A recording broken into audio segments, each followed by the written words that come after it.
I like that one, dude. Yeah, that was cool. What's going on, bro? Hey, this next fight right now, is this the Filipino kid, Pacquiao? Yeah, this is him. What do they call this is gonna be a good fight. Here comes Eric the Red. Is he here? He was. Here he comes. No, this is Contreras versus Dato, the Filipino kid. What's up, bro? This is a good fight, I think. Eric the Red. What's up, guys? What's up, brother? How you feeling, bro? I know. It's been a rough one, man. For a lot of people that don't know out there and stuff, we lost a very close, not just a friend, a brother, and Ricky Shin. You know, Godspeed to Ricky and stuff. You know, I don't want to talk too much about it, you know, because, you know, it's still kind of fresh to us, but we got a big day of boxing today. But you excited about tonight, Eric? Yeah, I'm too bad. I'm actually here. I'm Oh, wait a minute. I forgot something real quick. Mike, you didn't give us the introduction, dude, right after the thing. Oh, because this is kind of a special show. I know, but go do it anyways. Welcome to Enter the Ring Live. We're doing a little quick pre Manny Pacquiao, Yordenis Ugas, just a little fight preview. Since we're here, we're all tuned into our TVs, excited for tonight's fights. And I think we said this last time we had a show. A lot of people, I tell you, man, a lot of people were saying, well, Spence is not in there. I don't know if I'm going to order the fight. I'm telling you right now, they're going to get some good pay-per-view numbers because everybody that I know is texting me going, hey, man, are you going to watch the Manny Pacquiao fight? What's up with the fight? What's up with the fight? So proof once again, Manny Pacquiao still has drawing power. Absolutely. You know? Absolutely. Yep. I know we didn't get an opportunity to really talk about predictions and stuff. Eric's been spot on in about 90% of the fights that he's picked. I'm probably the lowest right now. I doubt that. So I really want to kind of dive into, but there's a couple fights on the undercard that we didn't really get an opportunity to talk about. One of them is what you consider kind of like a special event. It was kind of like when John Molina fought against Josecito Lopez, and it's Robert the Ghost Guerrero going up against the return of Victor Ortiz. We didn't get an opportunity to talk about this. This one flew under the radar, man. Victor Ortiz obviously has got past what happened a couple years ago. And he's back to training. I know Robert Guerrero relocated to Las Vegas and has been training there. You know what? A lot of people, a lot of boxing, you know, casuals are going to say, "Wow, these are two guys. Why are they fighting?" Blah blah. I'm going to be honest with you, man.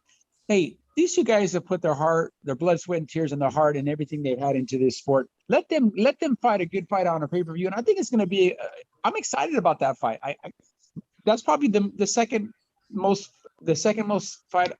fight I'm most excited about. Obviously, the main event I'm excited about, but I'm looking forward to seeing that. I want to see what Victor Ortiz has left, and you know, I want to see what Robert Guerrero can do. I'm going to tell you from my perspective, this fight could steal the show. I'm going to tell you why. You got two guys who were actually supposed to fight 7 years ago, in Victor Ortiz and Robert Guerrero. There was a lot of bad blood in whatever happened in that situation. Whatever happened. There are two fighters that have been very vocal about the fact they don't like one another. Then again, there's not too many fighters that really. What's that? Respectful, almost friend-like at the press conference. Maybe now, but I mean, I'm talking about the lead up in the years past and stuff.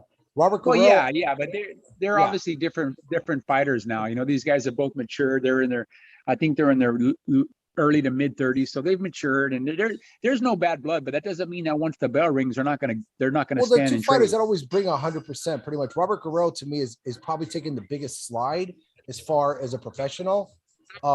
If you look at some of his past performances, Victor obviously had some legal issues. He's gotten past that. You know, Robert's going to be the better boxer. Victor has that one-hitter quitter, which I think he's But still going to Victor have still that has power. power, man. Huh? Victor still has power. It's a matter of what Oh, Victor yeah. shows up. Is Victor, when the going gets tough, is he gonna bite down on his mouthpiece and stand there and fight, or is he gonna just look for a way out? You know, I just don't know. You know, I Yeah, don't you don't know know. that. I mean, like, Well, remember that fight against Berto? He was thoroughly dominating Berto, drops him at him. It looks like it's going to be an easy night. And all of a sudden, just fell apart. Yeah, that was Carson, right? Yeah. Dignity health. Yeah. Yeah. So that's one fight I know that's fighting. So here's the thing, so both guys should be well rested. Both guys should be nice and well rested. Yeah, very well rested at this point. You know what I'm saying? What's your thoughts on that fight, Eric? Guys, I'm so kind of out of it. I think the Ghost will. I think he's going to probably take. I'll just make that prediction. It's going to be And a they're late. both southpaws, right? Yeah, they are. Yeah, Both southpaws, which is going to be interesting. It'll go to the decision, I think. But I think Really? the Ghost will take it. Yeah, I think so. Wow. Wow, a decision. You'll see. A decision in a Victor Ortiz fight. That's like You'll see. that's like getting a knockout in a Floyd Mayweather fight. or like a lot of the other stuff that I predicted that happened. Or it's like getting an exciting Rickendow fight. Yeah, no doubt, huh? Yeah. So I mean, obviously that's going to be, to me, honestly, like I said, that's going to be a real interesting fight with what's going on. I'm sorry, I'm typing as I'm talking to you guys. I'm trying to pull up the rest of the card, but that's going to be a real interesting fight because, like I said, man, obviously both fighters are very well rested. Victor Ortiz is coming in at 32-6 with 3 draws, 25 knockouts. He's been stopped in 6 of his losses. Then you got Robert Guerrero, pretty equal record at 36-6 with 20 knockouts. He's only been stopped once in his career, and that was the loss that he suffered against Omar Figueroa, and when he was thoroughly dominated. So I mean, this is going to be an interesting matchup. You know, it's going to be one of those fights. It's going to be really. Say it goes the distance, guys. It's going to go the distance. If it's wrong, I'll buy you guys each a beer. Hey, so also on that card, I'm just jumping through a couple of the fights, but a fight that I know, Mike, you're going to take some special attention to, and it's a step up in a sense, but undefeated Carlos Castro, who you've been in the gym with, Mike, going up against Oscar Escandon. What's your thoughts on that? Yeah, that Castro, he's a good fighter, man. He's a tough kid. Escandon's a warrior. You know, he's, you know, there's a vast size difference, but that doesn't always mean anything, you know, especially with the manner in which Escandon fights. He's a brawler. He stands there and lets his hands go. It's like he's going to try to outbox the taller man. But Carlos Castro does have a significant height and reach advantage. Escandon has the experience advantage. He's been in there with the better fighters. But Carlos is a tough kid, man. He's a very good boxer. He's a very good boxer. Very, very seasoned, very disciplined. I've watched him spar several times. Yeah, you told me that. You saw him he was obviously in the gym over there with you guys, Robert and everybody, but and a guy, I absolutely agree with you. And a guy like Escandon, a guy who's fought against the likes of, he's had world title shots. He's fought against the likes against guys like Brandon Figueroa, King Tug, Gary Russell Jr. I mean, you know, Moses Flores. These are all top guys, but I'm gonna be honest with you, there's a lot of hype right now behind Carlos Castro. This is the guy who's really kind of, they're polishing him up and they're setting him up for something big right now.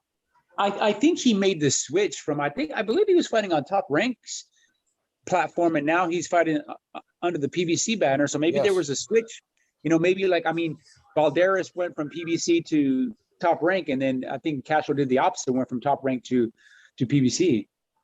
I think there was a big shift between a lot of fighters, because I know Top Rank let go Lucas, and they gave him the opportunity that he got to sign with the PBC in order to get that fight with Virgil Ortiz.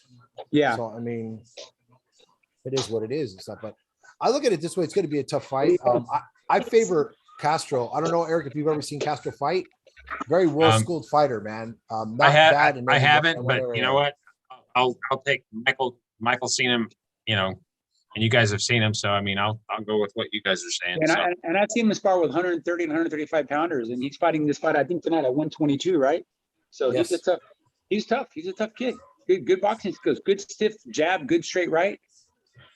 Yeah, this is A definitely good jab can win you a lot of fights. Good jab can win you a lot of fights. Yeah. The Filipino kid just went down. yeah.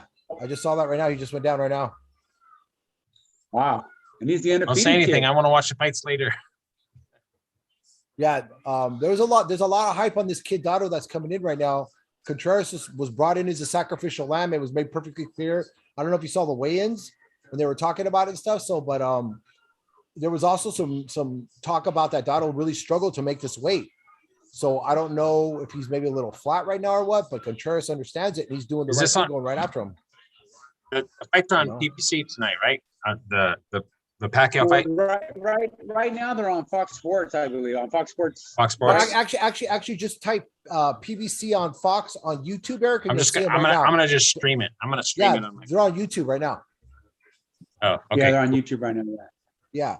So, getting back to like what we were talking about with the Filipino kid's coming back. He's coming back. He might have hurt Contreras. This is a good fight, man. I'm telling you, a lot of people are sleeping on this card. You just never know, man. You know, what's black and white is not always, you know what I mean? As it seems, a lot of people that I know and respect were saying this undercard and this. It's like, dude, you never know until the bell rings. Yeah. These guys are standing toe to toe and they're just trading, man. Well, Dotto just got hit with another good right hand. Well, there was one fight that was earlier and stuff. A couple fights actually. Once again, I was very, very disappointed in Burley Brooks. A fighter who just he got the draw against Rivera, a fight that he should have won. I just don't know what kind of future Burley Brooks is going to have at this point. You know what I'm saying? He suffered 2 losses and now he's got this draw. He's kind of at a crossroads at such a young age. But there was a fight that was on earlier today between 6'8" Steven Torres against 5'9" Justin Roth. And I got to be honest with you. I'm not saying that Torres wasn't going to win this fight, but the way that they stopped this fight, they didn't even give this other kid a chance. And this kid was in the fight. I mean, it was such a quick, just couple punches and it was done. You know what I'm saying? So I hope that just doesn't happen tonight. I hope there isn't a situation where Ugas gets hit with a couple shots and they're so fast to stop it or vice versa. You know, what do you guys think about that fight? I know we talked about the other ones. What did you guys, let's do this. Let's get your guys' predictions on this fight. If you want to. Oh, it was a nice uppercut that put the Filipino kid down. Nice, perfectly timed uppercut. Yeah. Right uppercut. So Mike, you want to go first, or Eric? Who wants to go first? Talk about the prediction tonight on the main event. I have Pacquiao winning by either late decision or late stoppage. Really? By decision or late stoppage? Yep. Like 9th round, 8th, 9th round. What's your thoughts, Mike? I think Pacquiao's best chance is to get Ugas before 6. If he can catch him early, catch him cold, he can hurt him because Ugas has been rocked a couple times. A little chinny. He's a little chinny, but if it goes past, if it gets in around 7, 8, 9, 10, I think it'll just be a situation where Ugas will come on stronger because he does come on strong late, like he did against Porter, and then the fight will go to decision.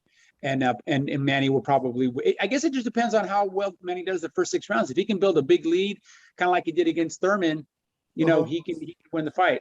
That's a great point. That's what I think. So I'm gonna say if it goes, I'm gonna say Manny's gonna win the fight, either by stoppage inside 6 or a decision. That's great. Yeah, I think both your guys' predictions are spot on. I'm kind of leaning a little bit more with Mike, what you're saying. I think Manny's best defense is to build an early lead. Ugas is going to play catch up the second part of the fight, obviously. It just depends on how much of a lead. Start fast. Yeah, how much of a lead Manny has. If there's any knockdowns involved or Manny's really up there, like what happened with Keith Thurman, Ugas is going to dig himself into a hole really deep, kind of like what he did in the early going against Sean Porter. So, I mean, Ugas can't continue to play catch up in these big bouts. Hopefully his management, his trainers got to him and told him, listen, you know what you're facing tonight in Manny Pacquiao. He's a box of dynamite. He's going to come right at you. if you can't match Manny punch for punch and match his energy level, it's going to be a long night for Ugas. I'm leaning towards Manny Pacquiao just based on the experience. I think Manny's got a legitimate shot of possibly stopping Ugas. Possibly because Ugas is a little chinny at times. I think it's only because Ugas will make that mistake that so many experienced fighters should make, and that is when they get hurt. They don't know what to do at that point. Ugas, I think, will try to fight back and find himself in a vulnerable position rather than take the knee or try to hold. The warrior mentality is going to come out. That's going to be his downfall. So I'm going to go with Manny Pacquiao. Winning a comfortable decision possibly. It'll be Ugas will have his moments, but he's also got that shot of stopping Ugas. But I'm not putting it out of the remote possibilities that Ugas might land something big and possibly make this a short night for Manny Pacquiao. Yeah, so you guys, this fight that's happening right now, it looks like the Filipino kid, his trunks say Santa Cruz Promotions, and if you see, Leo Santa Cruz is very intently at it's early there in Vegas, and he's at this fight, so he must have signed this kid to his promotional company, this Filipino kid Dato, which is right away I just presumed that it was the Hispanic kid Contreras, but he obviously is signed this Filipino kid. He doesn't look so good right now. I think Contreras is winning this fight. Yeah, I agree. That is not looking good, but I'm seeing a lot of fighters fighting under that Santa Cruz banner now. He's starting to build a bit of a stable right now. Yeah, well, yeah, Leo's got the financial means, that's for sure. Yeah, you look at the arena. The arena is still pretty. Yeah, Leo just built that brand new gym out there too, in Texas. What part of it we were talking about? He just built. I think. Hey guys, real quick. I'm thinking for Pacquiao, because he's such a smart fighter, and I think like you guys said, in the first 6 rounds, Michael, that you think that's his best shot. I think those first 6 rounds, yeah, I think those first 4, 5, 6 rounds, that's when his thinking is, or when his brain's going to be going to work and kind of picking apart Ugas a little. So that's why I say a late stoppage or a decision for Pacquiao, because Manny can make those adjustments. He's that good that he can actually make those adjustments and find a way to make something happen. And so that's why I say, a late stoppage to an actual decision. That's a good point. All the way to the end. So anyway, hey, real quick, totally off topic, guys. Did you guys hear about the Tank Davis situation today? No, what happened? What did he do now? No, he didn't do anything wrong. He was involved in a plane crash today. What? Probably on his way to the fight. I don't know where he was flying from. I didn't get the details, but he went live on his thing. He was in a private jet. The private jet, he said, had just taken off, and it showed it was in a field. It wasn't destroyed, but the front, what is it? The landing gear on the front was down, and it was like nose down in like a field. He was alive and well. His feet, he said he had a bunch of like thorns in his feet or splinters because he had to walk through this field, and he seemed okay though. But yeah, he was involved in a plane crash. I don't mean to laugh because it's funny, but man, how many people? See my new favorite hat, dude? See my new favorite hat? Oh yeah, you got that hat, huh? Yeah, I got mine. Mine's at the house. Mine's at the house. I was that right there. Yeah, it's a nice hat. But, you paid for it. Yeah, well, that's a good thing that that Tank was. It looks like this kid, the Filipino kid, started to come back on a little bit, but it's still close. I still got Contreras winning this fight right now. I can't find it on YouTube. Just type on PBC on Fox. Yeah, it's on right now. It's on the you just got to find. He just got the Contreras with a good right hand. You're right. The Dato kid is coming back, but yeah. Damn it. Man, this is a good fight, man. This is a very good fight. Okay, I finally got it. I got it. All right, okay. So what do you guys want to do? You guys want to check in later during the fight? Yeah. We can check in. Yeah, we can check in again. Probably like right prior to Manny coming on, and then maybe like a little quick update after the fight. Yeah, we can even kind of just go live for the for a round or two if you guys want. Okay. Maybe like just the first round. So yeah, I think the then we're first three, probably I gonna think the start- first 3 rounds, yeah, will be. The I most might, I exciting, might think. not be able to because I've got. No problem, bro. No problem. But, Eric. No problem. You know, if I Well, can, I will. we'll just set it tentatively. We'll say tentatively we're going to check in, but either way, though, what we could do, AJ, we can even if we don't get in during the fight, we'll just right after the fight, we'll just check in, like Sounds literally good, yeah, right 'cause after. always we get an update and stuff like or this, but however hey. it stops. Well, listen, brothers. Mike, why don't you go ahead and take us out, and everybody enjoy the fight tonight. Yeah, man, enjoy the fights tonight, man. Oh God, there's so much I want to say. Yeah, if you're a boxing fan, don't forget go to Fox Sports app, order the fight. I think on Roku you can order it. You can order, I think, on the phone app, everything. But yeah, order the fight, man. Support these guys. You know, look, it's not the fight we all wanted. We obviously wanted to see Errol Spence, but like I said a week or so ago, I'm excited for this fight, and you should be too if you're a boxing fan. If you call yourself a boxing fan, you should be excited about this fight. Absolutely, absolutely. Just because Ugas may not be a household name doesn't mean he's not going to bring that warrior mentality tonight. It's going to be great. It's going to be a bar burner. Yeah, Be a good fight. Oh, you guys got to look real quick. I got to show you something real fast. Colty Bear, come here. You guys got to you got a haircut, dude. Look at this. Oh no. Look at this head, dude. Look at the head, dude. He looks It looks good though. It looks good. Good job. He looks like the what are the kids? What are they called? BT? What are they called? What is that group called? BTS. I don't BTS. Look at. I don't like I don't want. I don't like them. Take us out, Cole. Take us out. Take us out. Can they hear me? Yeah, they can hear you, dude. There we go. So we're gonna end the show now? End the show. Take us out. Okay, guys, subscribe and watch the fight on YouTube. It's Manny Pacquiao versus Ugas. Go watch it. Subscribe, hit that bell, share Enter the Ring live, and we will be starting a new show in when? I ain't worried about that right now. Everybody have a good time. We'll see you in a couple hours. Okay. Later out. Bye.